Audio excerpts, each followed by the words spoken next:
तो यशवा है मशियाक में मेरा आप सबको शबा शलोम। यहोवा बाप सबके साथ हो, आपको बहुत सारी आशीष और बरकतें दे।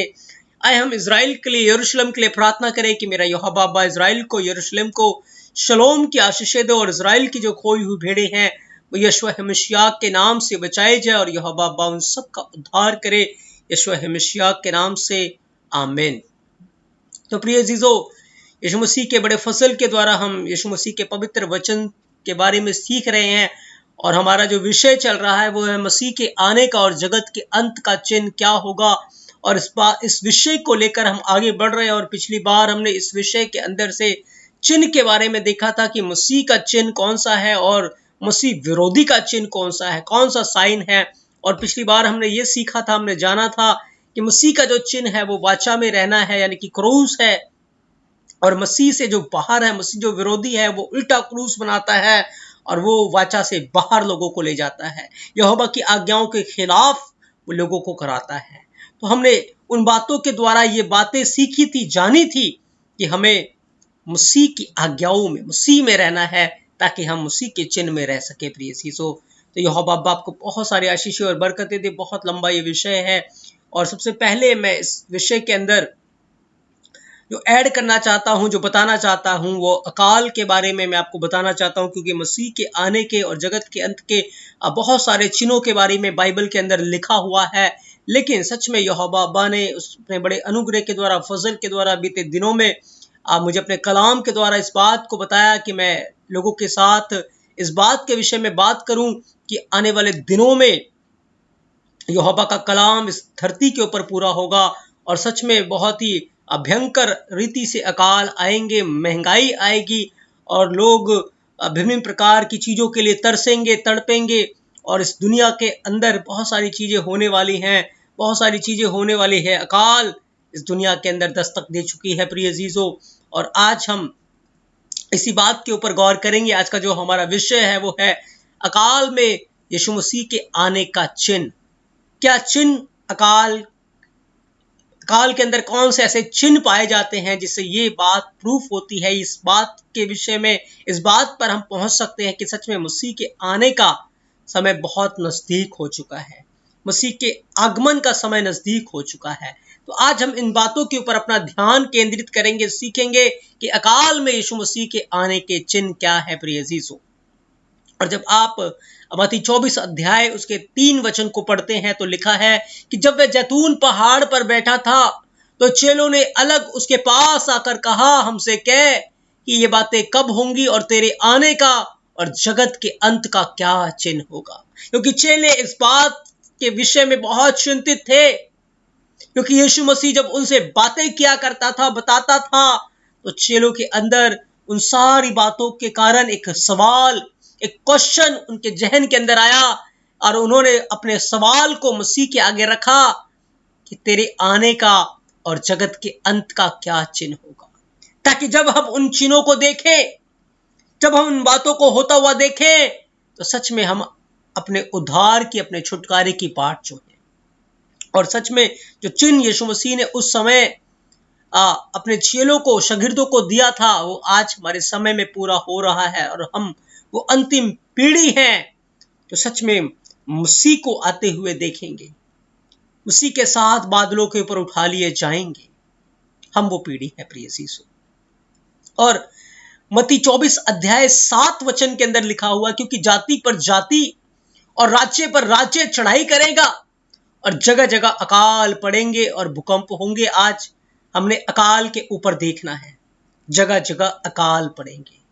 याद रखें, जब अकाल आता है तो अकाल के दिनों के अंदर क्या होता है प्रिय अजीजो, भूमि जो है वो बंजर हो जाती है, उसके अंदर दरारें पड़ने लगती हैं, फटनी शुरू हो जाती हैं, बिल्कुल खुश्क जमीन हो जाती है और कोई पैदावार उसके अंदर नहीं पाई जाती, कोई भी पैदावार नहीं पाई जाती। जो भूमि है वो बूंद बूंद के लिए तरसती है प्रिय अजीज, बूंद बूंद के लिए। और जब भूमि बूंद बूंद के लिए तरसती है, तड़पती है, तो उसके अंदर जो पैदावार थी, जो फ्रूट्स उगने थे, जिन फ्रूट्स को लोगों ने खाकर यहोवा की महिमा करना था, अब वो फ्रूट्स उस बंजर भूमि के ऊपर नहीं आएंगे। अब वो सब्जियां या अब वो पैदावार उस बंजर भूमि के द्वारा नहीं आएंगे जिसे खाकर लोग यहोवा को धन्य कहेंगे, लोग यहोवा की महिमा करेंगे। क्योंकि जब हम रोटी को लेते हैं या हम भोजन को करते हैं तो हम क्या कहते हैं? यहोवा तेरा धन्यवाद, यहोवा आप धन्य हैं जिसे आपने हमें भोजन दिया है। हम उसका शुक्र करते हैं, हम उसकी तारीफ करते हैं। लेकिन जब अब भूमि बंजर हो जाएगी, पैदावार सारी खत्म हो जाएगी, तो कोई वहां पर ना जल का स्रोत होगा और ना अन्न का स्रोत होगा, जिसके कारण से जो भूमि है बंजर है, और उस बंजर कंडीशन के अंदर लोग बहुत बड़ी विपत्ति में चले जाते हैं, महंगाई का सामना करना पड़ता है और भयंकर स्थिति वहां पर उत्पन्न हो जाती है। प्रिय यीशु, आज मैं एक न्यूज को देख रहा था, क्योंकि बीते दिनों में जब यहोवा का ये वचन मेरे पास पहुंचा था, यहोवा ने जब इस वचन के द्वारा मुझसे बात की और मैंने वचन को सीखा और मैंने इस बात में को कई लोगों के ऊपर को बताया कि आने वाले दिनों में ये बातें होंगी। और आज मैं इस बात के बारे में न्यूज सुन रहा था कि न्यूज के अंदर क्या आ रहा था कि श्रीलंका के अंदर बहुत ही आर्थिक संकट आया हुआ है और वहां पर महंगाई अपने चरम सीमा पर है। वहां पर दूध 2000 रुपए लीटर बिक रहा है, 1980 रुपए लीटर, चावल 500 रुपए लीटर है, चीनी 250 रुपए किलो है, पेट्रोल गैस के लिए लोग 2 किलोमीटर लंबी लाइन लगा रहे हैं। ऐसी सिचुएशन श्रीलंका के अंदर आ चुकी है। और ये हाल सिर्फ श्रीलंका का ही नहीं, पर यह हाल बहुत जगह पूरे वर्ल्ड के अंदर बहुत शीघ्र हो जाएगा। प्रिय यीशु, क्यों ऐसा होगा? क्योंकि मसीह ने अपने कलाम के अंदर, अपने वचन के अंदर पहले से ही इस बात की भविष्यवाणी को रख दिया था कि जगह जगह अकाल पड़ेंगे, जगह जगह। अगर आप बाइबल को ध्यान से पढ़ते हैं तो आदम की जो सृष्टि हुई वो मिट्टी से हुई है। प्रिय यीशु, आदम मिट्टी से बनाया गया और यहोवा ने कहा कि जिस मिट्टी से तू बनाया गया है उसी मिट्टी में तू चला जाएगा। तो जो भूमि है, जो मिट्टी है, वो इंसान की तस्वीर है, इंसान के ओर वो इशारा करती है। प्रिय यीशु, और जो उसके अंदर पैदावार होती है, जो फ्रूट्स आते हैं, वो इंसान के फलों की ओर इशारा करता है, इंसान के फलों की ओर इशारा करता है। और वो पैदावार कब होती है? जब आकाश से वर्षा होती है, जब उसके अंदर बीज को बोया जाता है और ऊपर से वर्षा होती है। तो जब वर्षा आती है तो वो यूं ही नहीं लौट जाती। यहोवा का कलाम कहता है वो वैसे ही नहीं लौट जाती, लेकिन जिस मकसद से बारिश आती है वो उस मकसद को पूरा करती है, उस मकसद को वो पूरा करती है और वो भूमि को उपजाऊ बना देती है और भूमि से फल फूल उगना शुरू हो जाते हैं। लेकिन जैसे ही जमीन बंजर है, कोई पैदावार नहीं होगी, किसी भी प्रकार का कोई अन्न नहीं होगा। याद रखें, इंसान का जीवन उस मिट्टी के समान है जिसमें यहोवा का वचन बोया जाता है और स्वर्ग से रुआ कदोश की बारिश उस बीज को फलवंत कर देती है।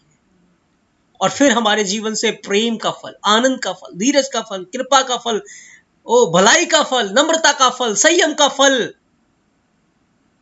हमारे अंदर से जब नजर आता है, लोग उसे देखकर यहोवा की बड़ाई करते हैं, यहोवा की महिमा करते हैं। वो उन्हें हमारे जीवन के अंदर मसीह नजर आता है, रुआ कदोश नजर आता है। क्योंकि मेरे और आपका जीवन पवित्र आत्मा के फलों से भरपूर होना चाहिए। लेकिन क्या होता है प्रिय यीशु, यहोवा ने अकाल को क्यों आने दिया? क्योंकि जब उसकी कौम ने, उसकी प्रजा ने उसके खिलाफ बगावत की, उसके हुक्मों को नहीं माना, उसकी आज्ञाओं को तोड़ दिया और भिन्न भिन्न प्रकार की बुराइयों में चले गए, यहोवा ने आकाश को बंद कर दिया, आकाश को बंद कर दिया। और जब आकाश बंद हो गया तो भूमि बंजर हो गई। अंत के दिनों में ये चीजें बहुत अद्भुत रीति से अपने चरम सीमा पर होगी, जब गुनाह का लेवल, पाप का लेवल बहुत ज्यादा बढ़ जाएगा। क्योंकि यीशु मसीह ने कहा जैसे नूह के दिनों में हुआ था और जैसे लूत के दिनों में हुआ था, वैसे ही मनुष्य पुत्र के दिनों में होगा। क्या होगा? बुराई बहुत बढ़ जाएगी और इसी कारण से अकाल आएगा। और अकाल इस बात का चिन्ह होगा जिस बात के बारे में मसीह ने पहले ही 2000 साल पहले भविष्यवाणी कर दी थी कि मेरे आने से पहले अकाल आएंगे, ताकि तुम जानो कि तुम्हारे जीवन पाप के अंदर जा रहे हैं। और ये अकाल क्यों आएंगे? क्योंकि इंसान का जीवन बुराई में जाएगा और जिसके जीवन के अंदर से आत्मा के फल खत्म हो जाएंगे, प्रेम खत्म हो जाएगा, शांति खत्म हो जाएगी, धीरज, कृपा, भलाई, संयम, नम्रता, विश्वास, ये सब फल खत्म होना शुरू हो जाएंगे। तो उनके जीवन के अंदर जो आत्मिक उनका मंदिर है, जो मन है, वो क्या हो जाएगा? वो बंजर हो जाएगा, क्योंकि वहां कोई पैदावार नहीं होगी, कोई फ्रूट नहीं उसके जीवन में नजर आ रहा। वो गुस्से से भरा हुआ है, वो क्रोध से भरा हुआ है, वो बुराइयों से भर चुका है, वो पाप से भर चुका है, वो भर चुका है। मैं एक स्टोरी आपको बताना चाहता हूं। बर्फीली इलाकों के अंदर लोमड़ियां पाई जाती हैं और लोमड़ियां बहुत चालाक होती हैं, उन्हें पकड़ना बहुत मुश्किल काम है और शिकारी लोमड़ी को पकड़ने की ताक में रहता है।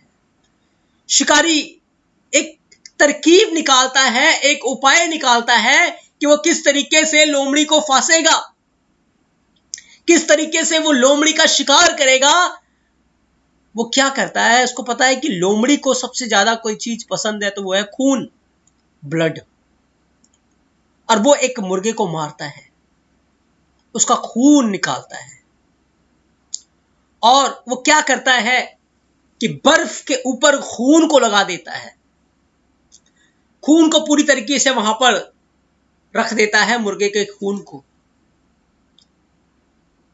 और बर्फ के नीचे बहुत ही नुकीली कांटे को रख देता है, कील को रख देता है, लोहे की। नीचे कील है, ऊपर बर्फ है और उसके ऊपर खून है, प्रिय चीजों। और जब लोमड़ी को दूर से स्मेल आती है कि सामने खून है, वो तुरंत भागी हुई खून के पास आती है और देखती है आसपास कोई भी शिकारी नहीं है, कोई भी नहीं है, तो बड़े ही मजे से उस खून को चाटना शुरू करती है। और जब उस खून को वो चाट रही होती है तो वो देखती है कि अब तक तो बड़ा ठंडा ठंडा खून आ रहा था, लेकिन अचानक ये खून तो बड़ा मीठा मीठा, बहुत स्वादिष्ट खून अब उसको पीने को मिल रहा था। क्या हुआ? जब वो खून को चाट रही थी तो उन कांटों ने जाकर, उस कील ने जाकर उसकी जीभ को लहूलुहान कर दिया, जीभ को जाकर काट दिया।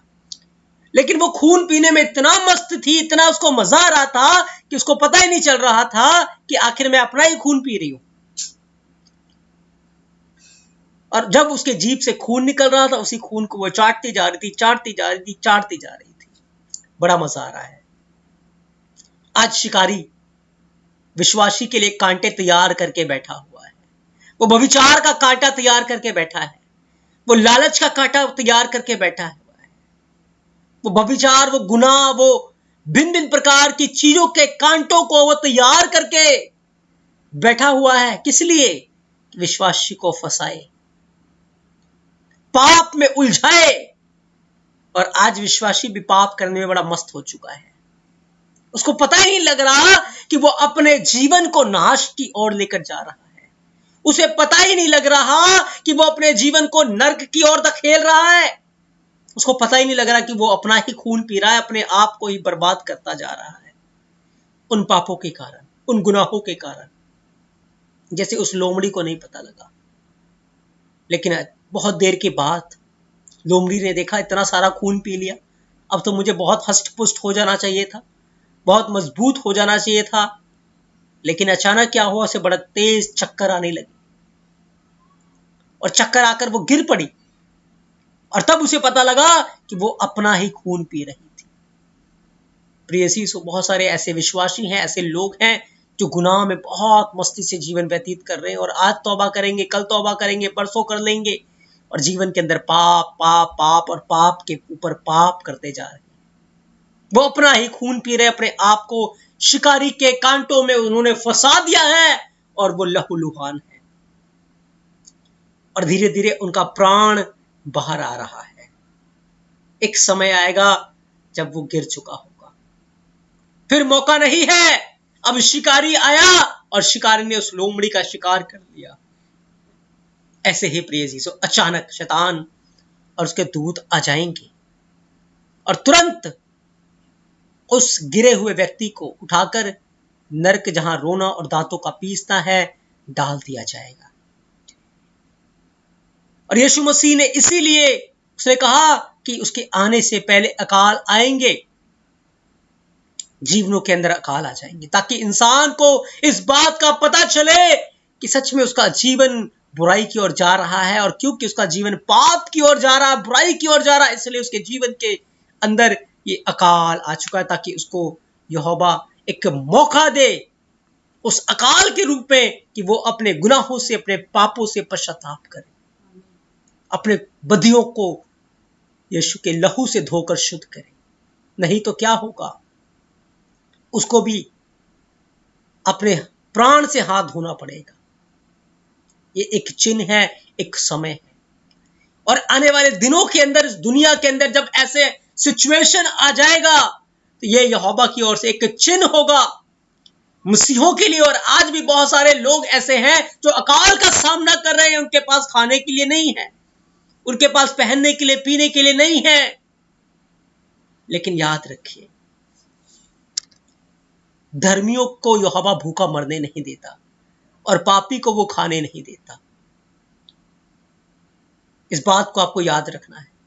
चाहे अकाल हो, चाहे भूकंप हो, चाहे कोई भी परिस्थिति क्यों ना हो, यदि आप यहोवा के साथ वफादारी से चल रहे हैं, ईमानदारी से चल रहे हैं, तो याद रखिए यहोवा आपको भूखा नहीं रहने देगा। लेकिन यदि जीवन के अंदर इस वक्त आप भूख का सामना कर रहे हैं, बीमारियों का सामना कर रहे हैं, अकाल का सामना कर रहे हैं अपने आत्मिक जीवन में, तो गौर करें कि फ्रूट्स आपके जीवन से खत्म हो चुके हैं, पवित्र आत्मा के फल। आपका आत्मिक जीवन बंजर हो चुका है, इसीलिए आपके फिजिकल जीवन में भी अकाल पड़ चुका है। मौका है तौबा करें, क्योंकि शिकारी ने कांटे आपके अंदर लगा दिए हैं और खून निकलता जा रहा, जिसके कारण आपका आत्मिक जीवन और फिजिकल जीवन बंजर होता जा रहा है। आखिरी सांसों से पहले, इस दुनिया को छोड़ने से पहले, इससे पहले कि शैतान सब कुछ नाश कर दे, सब कुछ खत्म हो जाए, सब कुछ बर्बाद हो जाए, आप तौबा कर लें, आप मन फिरा लें। नहीं तो अकाल आकर सब कुछ तहस नहस कर देगा, बर्बाद कर देगा। प्रिय यीशु, जैसे उस लोमड़ी का जीवन बर्बाद हो गया, ऐसे ही अकाल सब कुछ बर्बाद कर देगा। प्रिय यीशु, इसलिए यीशु मसीह ने कहा कि मेरे आने का और जगत के अंत का ये चिन्ह होगा। ये आने से पहले जगह जगह अकाल पड़ेंगे और सच में उसकी शुरुआत हो चुकी है। प्रिय यीशु, यहोवा का वचन बिना पूरा हुए कभी भी नहीं टलता, वो हमें मौका दे रहा है।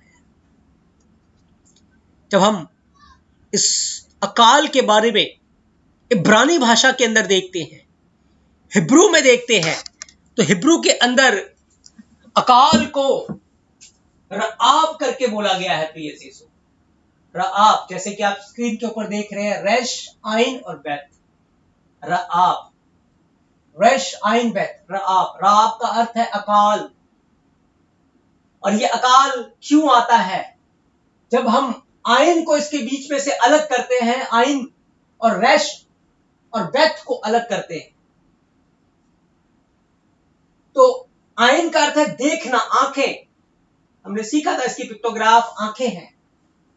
और रेश और बैत मिलकर बनता है रब, और रब का अर्थ होता है महान। और महान कौन है?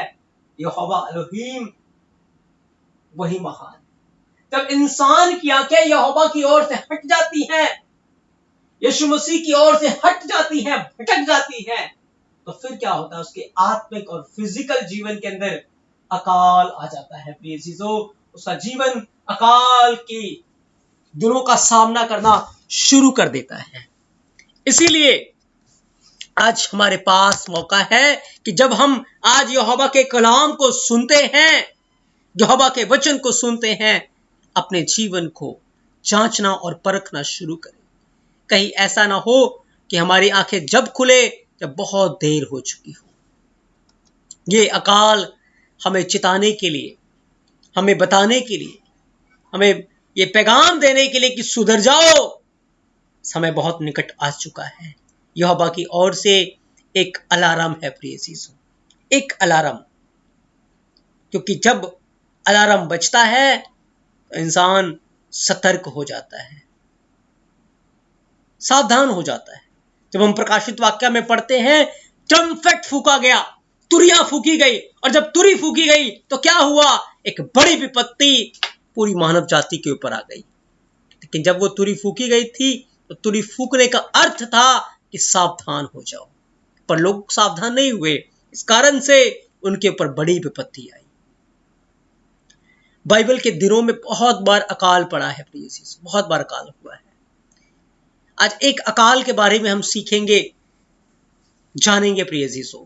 जब आप उत्पत्ति 37 अध्याय 23 से 27 वचन को पढ़ते हैं तो क्या हुआ, यूसुफ यकूब के 12 बेटों में से एक बेटा है, और वो सपन देखा करता था।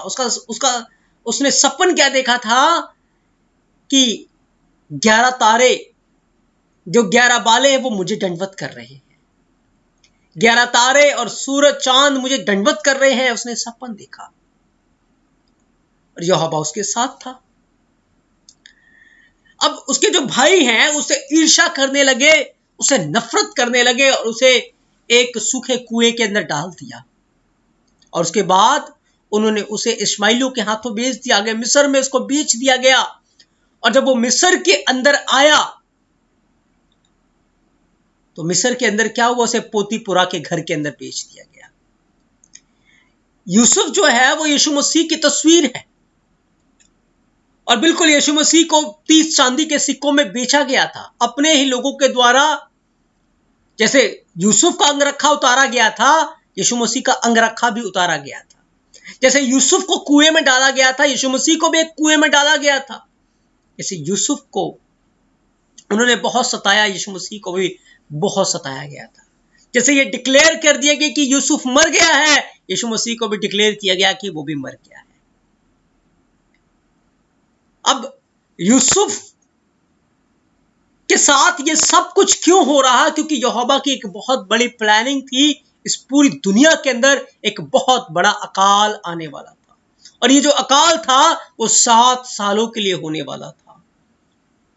इस कारण से, और क्योंकि यहोवा ने एक बहुत बड़ी विपत्ति इस पूरी मानव जाति के ऊपर भेजना है, न्याय का दिन तैयार, न्याय का दिन आएगा जब सब कोई यीशु मसीह के आगे, यहोवा के आगे खड़ा होगा। उससे पहले उसने अपने पुत्र यीशु मसीह को भेजा कि जो कोई उसके ऊपर विश्वास करे वो नाश ना हो परंतु अनंत जीवन को पाए प्रिय चीजों। अब यूसुफ मिस्र के अंदर पहुंच गया, और जब वो मिस्र के अंदर पहुंच गया, बहुत सारे विपत्तियां, दुख तकलीफ उसके जीवन के ऊपर आए। 13 साल तक वो परेशानियों का सामना कर रहा था। लेकिन एक दिन जब यहोवा ने उसकी विनती को सुना, 13 साल के बाद जब एक सपना फैरो को आया, और सपने का जो अर्थ है वो यूसुफ ने बताया। और सपने का अर्थ क्या था, 7 साल बहुतात के होंगे और 7 साल अकाल के होंगे। क्योंकि यूसुफ के जो भाई थे उनके जीवन के अंदर पाप था, उन्होंने यूसुफ को बेच दिया, उन्होंने यूसुफ के साथ बुराई की थी। काफी समय उन्हें दिया गया कि वो तौबा करे, वो मन फिराएं, वो अपने गुनाहों को अपने बाप के सामने जाकर मान ले, लेकिन वो नहीं माने। अंत में क्या हुआ, यहोवा ने एक बड़े अकाल को भेजने की योजना बनाई, और उस अकाल के दिन में यूसुफ ऊंचा उठाया जा रहा था अकाल की वजह से। याद रखें, जो यहोवा के साथ वफादार रहेंगे अकाल के अंदर, वो भी बढ़ेंगे, वो घटेंगे नहीं। लेकिन जो ईमानदार नहीं है वो नाश हो जाएंगे। वो घटते चले जाएंगे, वो बर्बाद होते चले जाएंगे। अब यूसुफ पूरे के पूरे मिस्र का राजा है, मिस्र का वो राजा बन गया है, और यहोवा उसके साथ है। 7 साल बहुतात के हैं, बहुतात के हैं,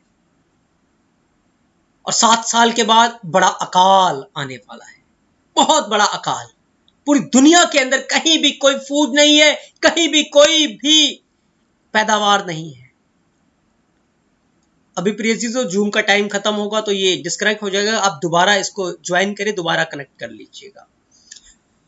तो पूरी दुनिया के अंदर बड़ा अकाल आ जाएगा, बड़ी प्रॉब्लम आ जाएगी, बड़ी समस्या आ जाएगी, लेकिन यहोवा ने यूसुफ को तैयार किया, यूसुफ को खड़ा किया लोगों को अन्न देने के लिए, लोगों को रोटी देने के लिए। और जिस यूसुफ को यहोवा ने खड़ा किया, उस यूसुफ को लोगों ने सताया था। इसी प्रकार से लोग यीशु मसीह को यहोवा ने खड़ा किया था कि अकाल के दिनों में वो उद्धार की रोटी को देगा। आज पूरी दुनिया के अंदर पाप का अकाल फैला हुआ है, अनंत जीवन का अकाल फैला हुआ है। वो यहोवा के पास नहीं जा सकता, क्योंकि जीवन की रोटी यीशु मसीह के पास है। जब तक आप यीशु मसीह के पास नहीं आएंगे, आपको वो जीवन की रोटी नहीं मिलेगी। और जब तक आप जीवन की रोटी में से नहीं खाएंगे, यीशु मसीह में से नहीं खाएंगे, आप पिता के पास नहीं जाएंगे, आप अनंत जीवन के अधिकारी नहीं होंगे। पूरी दुनिया में कहीं भी अन्न नहीं, लेकिन यूसुफ के पास अन्न के भंडार है, अन्न के सोते हैं। अब क्या हुआ, जैसे ही अकाल आ गया तो याकूब ने अपने बेटों को भेजा कि जाओ, मिस्र के अंदर अन्न की बहुतात है, वहां से अन्न लेकर आओ। और जब भाई आए यूसुफ के पास, तो भाइयों ने यूसुफ को तो नहीं पहचाना। जब भाई यूसुफ के पास आए तो भाइयों ने यूसुफ को नहीं पहचाना, लेकिन यूसुफ ने भाइयों को पहचान लिया। यूसुफ ने भाइयों को पहचान लिया।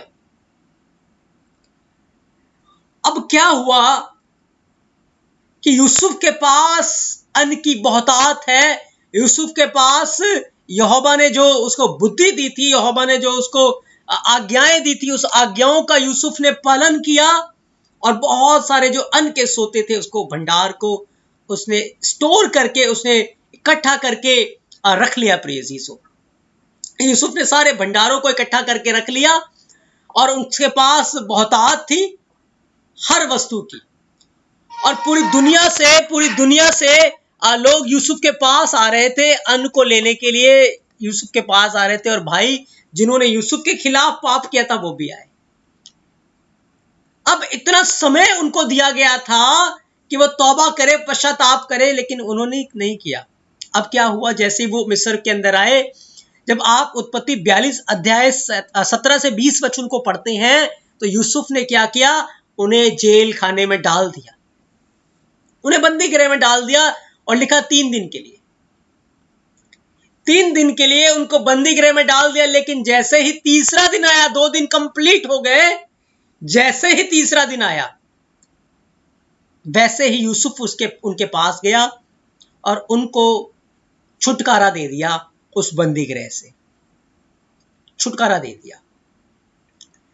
याद रखिए, जब यीशु मसीह इस दुनिया के अंदर आए थे, वो जीवन की रोटी दे रहे थे। उन्होंने कहा कि मैं जीवन की रोटी हूं। लोगों ने उसे स्वीकार नहीं किया, उसे क्रूस पे चढ़ा दिया। उसके बाद यहोवा ने 2000 साल मानव जाति को दिए। 2000 साल यहोवा ने मानव जाति को दिए कि वो अपने पापों से पश्चाताप करे। 2000 साल, वहां 2 दिन तक उनको बंदी गृह में डाल दिया गया, और यहां 2000 साल, क्योंकि एक दिन 1000 साल के बराबर, बाइबल इस बात को बताती है। तो 2000 साल मानव जाति को दिए गए ताकि वो, उनके ऊपर कष्ट आए, उनके ऊपर दुख आए, और वो अपने गुनाहों को माने, तौबा करे और मसीह की ओर फिरे। अब जैसे ही समय निकट आया, तीसरा दिन आया। अब तीसरा दिन आ गया था, जब वो समय होगा तीसरा दिन, यानी कि शब्बत का शुरू हो जाएगा। तीसरा दिन जब शुरू हो जाएगा, तो मसीह के आने का जो समय है वो बहुत बहुत निकट हो जाएगा, वो द्वार पर ही होगा। और इस समय यीशु मसीह द्वार पर ही है।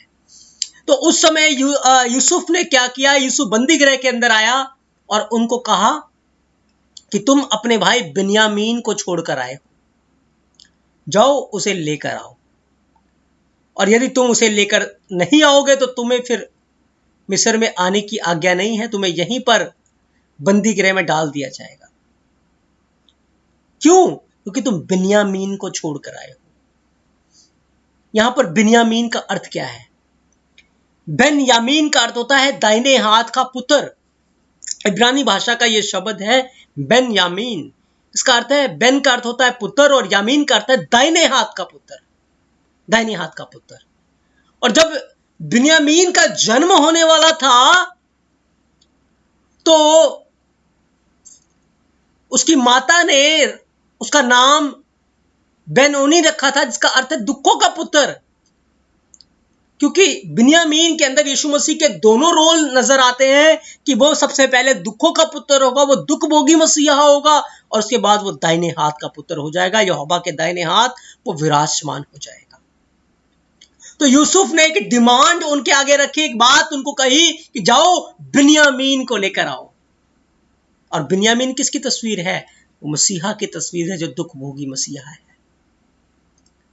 बेनोनी किसकी तस्वीर है? वो दुख भोगी मसीहा की तस्वीर। याद रखें, इस वक्त यीशु मसीह स्वर्ग के अंदर है, पिता के दाहिने हाथ।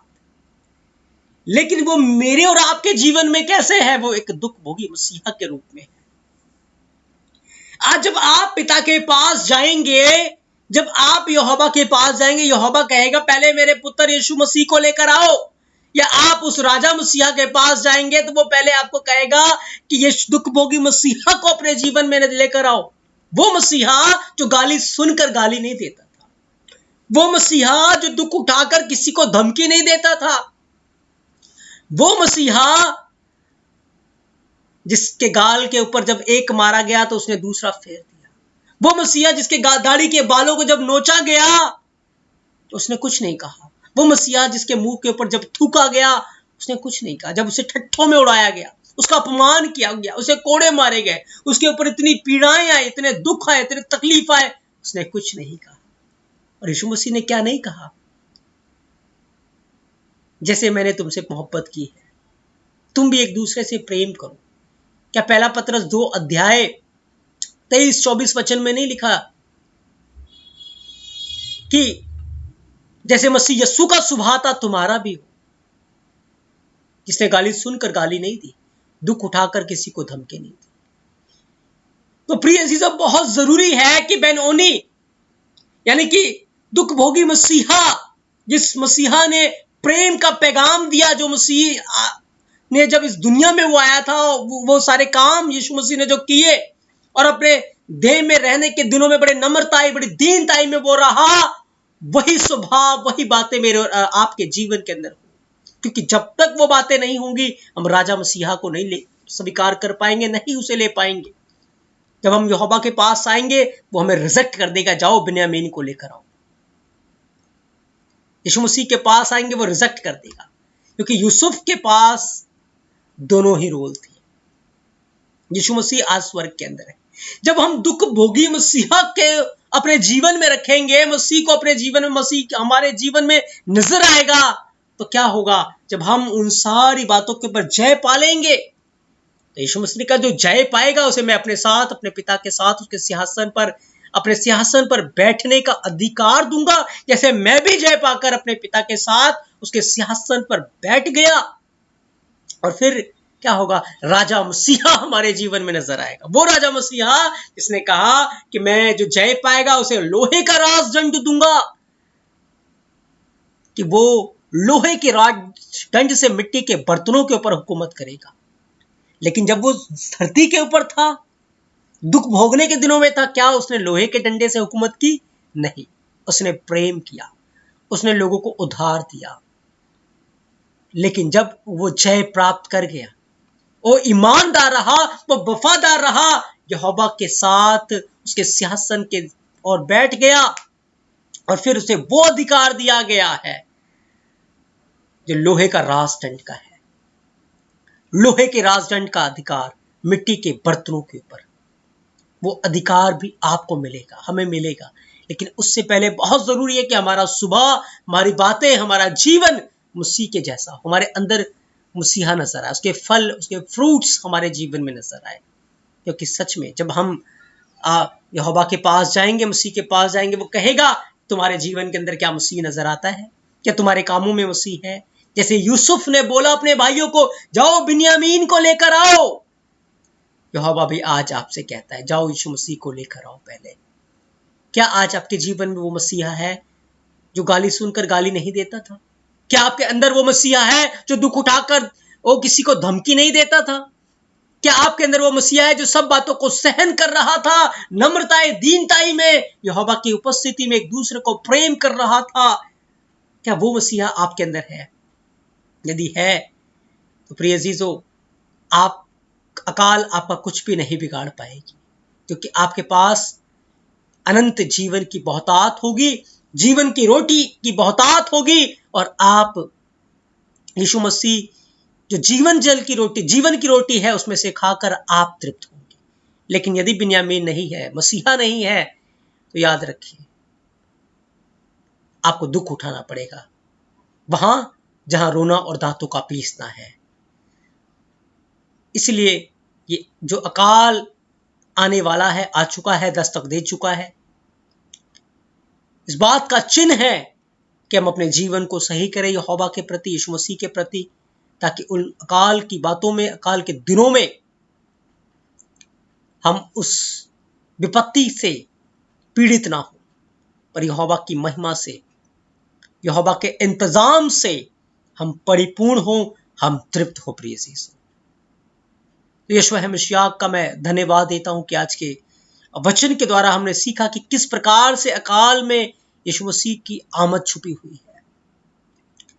जो यूसुफ के दिनों में अकाल हुआ था और जो घटनाएं हुई थी, उन सारी घटनाओं के अंदर से मैंने आपको दिखाया किस प्रकार से वहां पर दुख भोगी मसीहा और राजा मसीहा छुपा हुआ है, किस प्रकार से। और अंत के दिनों में भी बिल्कुल ऐसा ही होगा, ऐसा ही होगा। प्रिय यीशु, मसीह के पास जीवन की रोटी है, और जो कोई मसीह के पास आएगा वो जीवन की रोटी में से खाएगा, और जो उससे दूर रहेगा वो नाश हो जाएगा। जिसे लोग नाश हो रहे थे, भूख के मारे पीड़ित हो रहे थे। इसलिए प्रिय यीशु, आए अपने जीवन को चेक करें, अपने जीवन को देखें कि क्या सही में मेरे अंदर मसीहा है। वही मसीहा जो गाली सुनकर गाली नहीं देता था, वही मसीहा जो दुख उठाकर किसी को धमकी नहीं देता था, जिसने अपने आप को शून्य कर दिया, नम्र कर दिया, दीन कर दिया, और यहां तक वफादार रहा कि उसने क्रूस की मौत सह ली। क्या हम उस मसीहा को अपने जीवन में देख सकते हैं, रख सकते हैं? अपने जीवन को चेक करें प्रिय चीजों, कि यहोवा की ओर से इस पूरी दुनिया को एक अलार्म दिया जा रहा है, एक तुरी फूकी जा रही है, और सच में आने वाले दिनों में आप देखेंगे बहुत जगह अकाल पड़ेंगे, और बहुत सारे लोगों के जीवन में अकाल होंगे। लोग बहुत सारी फिजिकल और आत्मिक चीजों से वंचित होंगे। उन दिनों के आने से पहले हम अपने जीवन को यीशु मसीह के प्रति बिल्कुल सही कर ले, ताकि हम यहोवा में भरपूर रहें। यहोवा अपने इस पवित्र वचन के द्वारा आपको बहुत सारी आशीषें और बरकतें दे। आज हमने अकाल के अंदर मसीह के आने के चिन्ह को देखा है। अगले भाग में हम और बहुत सारी बातों को अकाल के विषय में सीखेंगे, और तब तक के लिए मेरा यहोवा आप सबके साथ हो, आपको बहुत सारी आशीषें और बरकतें दे। आप सबको शबा शलोम, आमीन।